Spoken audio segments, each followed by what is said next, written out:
Today we have an honor of having Mr. Paul Voorhees, class of 1964. And I did not know that Paul was in the service. When I moved here to Columbus, Georgia, I was working at Fort Benning, and I was the only master electrician and power line technician, and I'm inspecting the buildings at the Ranger camp. And lo and behold, I walk into the Hall of Fame, and whose picture do I see? Paul Voorhees. And I thought, well, I didn't know he was in the Army. I mean, he's a Hall of Famer, a Ranger. I was not in the Army. No. But anyway, Paul, tell us how you got started in business. Well, they made me an honorary member of the Ranger Hall of Fame. And at the time, there were only two other members that were not soldiers. And then later, Tom Hanks, they put him in it. And my grandchildren were always excited about my picture being next to Tom Hanks. But how I got started, how Ranger Joe's got started, is my dad was afraid I'd starve to death. And he bought an old store down on Broadway called M. Asher. It'd been there 20 years. And he bought that store from that man and his wife. And he paid my rent and my utilities and put me in business. And he had a stained glass window studio he put in the back of it, which helped support everything. But when the Vietnam War started, 65, somewhere, our business it was 300% better. And he couldn't leave. I needed him because the bank wouldn't loan me any money without him. And I needed his expertise on people. Dad knew how to treat soldiers. He knew what a soldier felt like away from home. And he showed me the power of nice. Yes. And he said, when they come in and ask for something, at Fort Benning, we can't give them everything, but we don't let them leave without something. Give them what we can. And that was the people that were at Fort Benning trying to raise funds for different projects. But we had a tremendous gifted business. God blessed that business from day one. And we always made friends with soldiers. The Rangers came down in 65. Now, we started in 63, about 2 weeks before Kennedy was assassinated. But in 65, a gentleman came down, and he was a Red Dog Schroeder, is what they call it. His wrists were that big, huge man. And he said, here's a list of things that I want Rangers to bring to Ranger School. And that turned out to be the first packet list for Ranger School. And he said, now, if you sell them things they don't need, I'm not going to let them come down here. Well, it scared me. I was 20 years old at that time. So I said, okay. So I had a big poster made, and it had everything on that list. And at the bottom, it says, you don't need anything else for Ranger School. Well, then we become friends. And when the war got real heavy, all of the good stuff went to the war. The jungle boots, jungle fatigues, and what they call sleep shirts in those days. They were made out of a triacetate, and they wicked. And they couldn't get them, couldn't get poncho liners at Ranger training out there. The 3rd Ranger training, it was 3rd Ranger Company. It was not Ranger Training Brigade at that time. So they gave us a list of things we needed, and I hit the road. I went all the way to Bell Camp, Maryland. I got all kinds of stuff. Everything on that list I ended up with. A lot of it was not perfect. It was irregulars, but they didn't care. So we'd get in the back of the store, and that committee, the instructors, would come down, and we would sit in the back, and I'd show them what I paid for it. And they would tell me how much they was going to let me make. But they was like family. So, but they didn't buy everything to buy near any of that. I mean, they bought just a few things for each other. So I could put the rest of it on the shelf and get more money for it, and get a good margin. And when people would say, how do you know the Rangers are using this? I said, they just left with it. So it began a wonderful relationship with so many of the instructors. And even today, on the first Saturday of every month, I'm invited to the Ranger breakfast. And I've been to a few of them in other cities. But it was a wonderful experience for me. And the best thing I ever did was listen to that sergeant. He ended up being an E8 because he had only served in one war, I think Korea. But when the war ended in 74, is that what it was? He had trained every general that was in the Army for Ranger School. Wow. And I remember General Grange and different Rangers would come to town, and they would want to see Red Dog Schroeder. That was a very interesting thing. And who was the sergeant that was hang on a minute. He's a first black sergeant, first black instructor, and gosh, I wish I could remember his name. He was a postman after the war, or after he retired. But they always want to see him too. I'm sorry that I don't remember his name. My mind is not good right now. They even have a picture of him downstairs at the police department because he helped bust a lot of the drug people in Columbus as a volunteer. I mean, but when people came to Ranger Joe's, my dad always gave them a smile, always gave them a welcome. I remember one gentleman came in one day, and he said, Paul, he told me later, he said, they had messed up my travel pay. And Eddie Roberts, okay.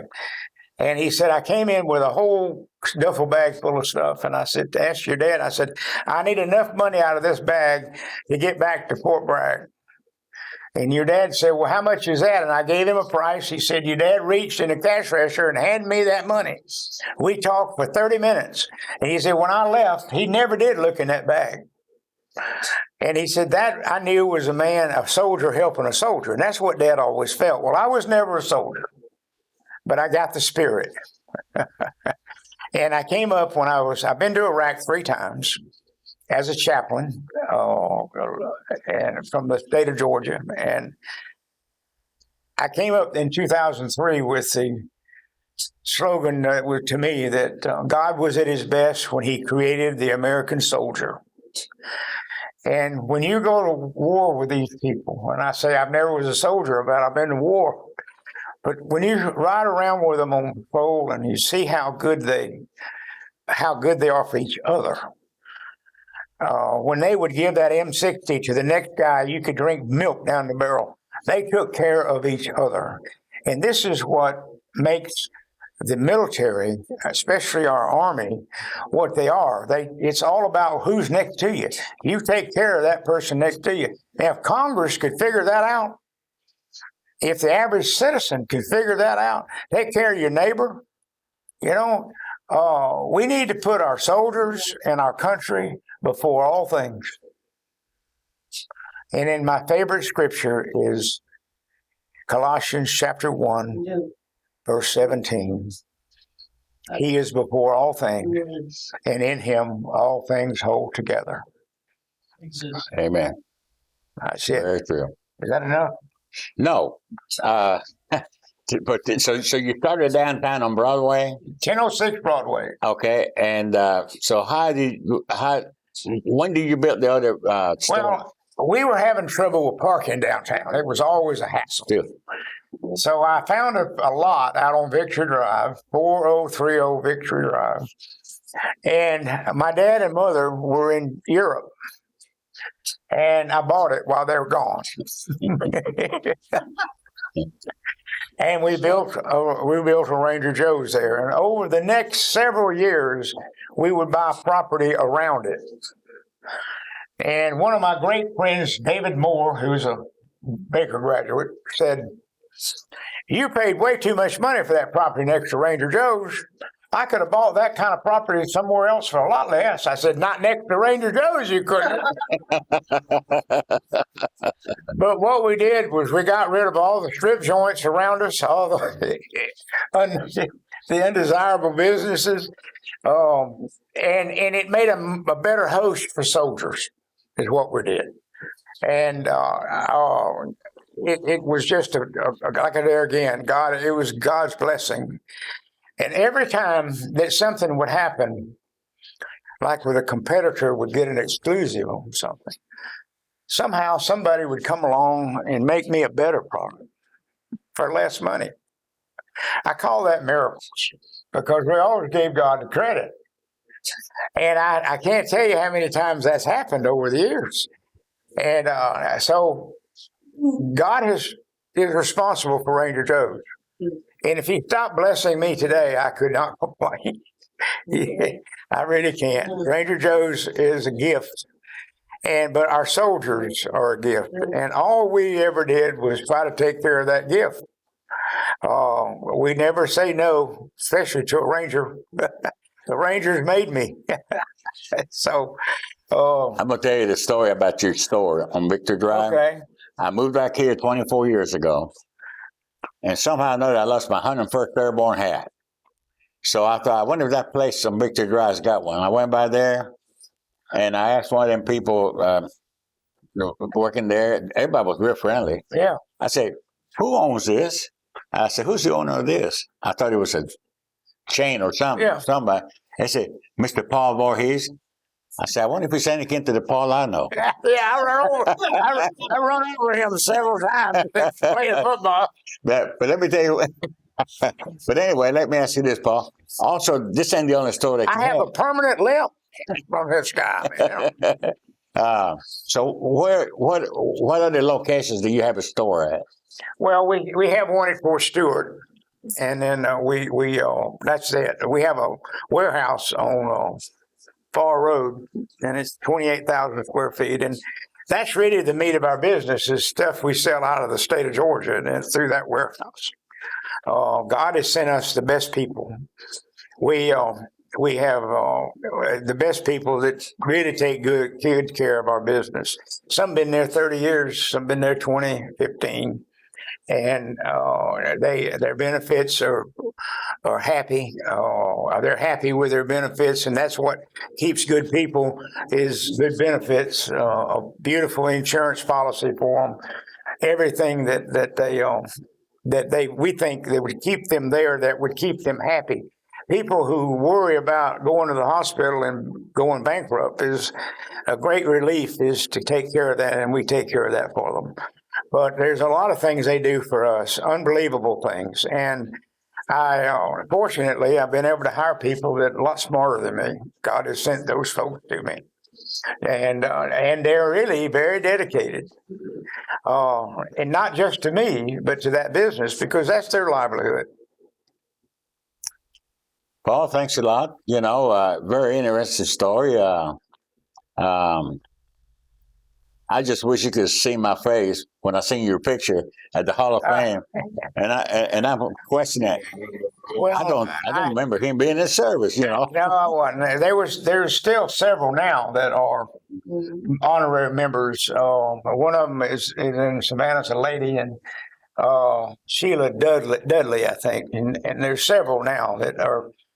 That and they did that for because they help support Rangers. That's basically what it amounts to. And we after I went to Iraq the first time, that's when they nominated me and approved me for that. I was also in Kuwait, and I was taking a bunch of pictures, and I got a little trouble. They said, "We don't take pictures here." So I said, "Okay." So I erased everything and showed them where I erased it, but it was. But, the thing is, they gave me a letter, which meant I could go anywhere on that base that I wanted to. And in fact, that happened everywhere I went. They always took me in Iraq in 2003, and in 2007, I had a Hummer, a bodyguard, and a driver. Well, in 2010, they took me around in a helicopter. So, and I would speak to people. Oh yeah, there was a bunch of comedians there in 2003, and they get 25 or 30 people there. I'd get 300. So Ranger Joe's has got a wonderful reputation with our soldiers, and I wouldn't trade anything for it. I got to tell you a quick story about Ranger School. I got volunteered to go to Ranger School, me and 3 of my buddies. So, okay, we'll play that game. We'll go to Ranger School. And that time in 1963, they didn't have regular cadre like they have now. Yeah. It was all what we call special duty personnel. We had some people from my company as instructors down at Camp Ruddy. But anyway, the first part, and only a veteran would enjoy this, especially a paratrooper. The first week, like any other school, they're going to smoke you to death. They're going to smoke the best. They want you to quit. See what you got. So, and I had this. There was 3 of us from the 101st from my unit, and there was this little sergeant E5 from the 82nd Airborne. He just kept harassing us, and then he got right on my face, and he says, "Why don't you just quit and go back to Fort Campbell? You don't have to do this." I said, "Sergeant, if the 82nd can do it, I don't have anything to worry about." And for me and my 2 buddies, we were going to show them. And so Ranger School was kind of, we were going to say, easier. Ranger School is all about starving you to death and keep going, really. And those were great guys. And Paul, we think the word of you. I hope that this photographer can make you and I look much thinner. Thank you, Paul. And folks, thank you. Thank you, David. And we'll see you next time. All right. Rangers, all the way, here we go, here we go. C-130 rolling down the strip. C-130 rolling down the strip. Airborne daddy gonna take a little trip. Airborne daddy gonna take a little trip. Mission unspoken, destination unknown. Mission unspoken, destination unknown. Don't even know if we're ever coming home. Don't even know if we're ever coming home. Stand up, hook up, shuffle to the door. Stand up, hook up, shuffle to the door. Jump right out and count to 4. Jump right out and count to 4. If my main don't open wide.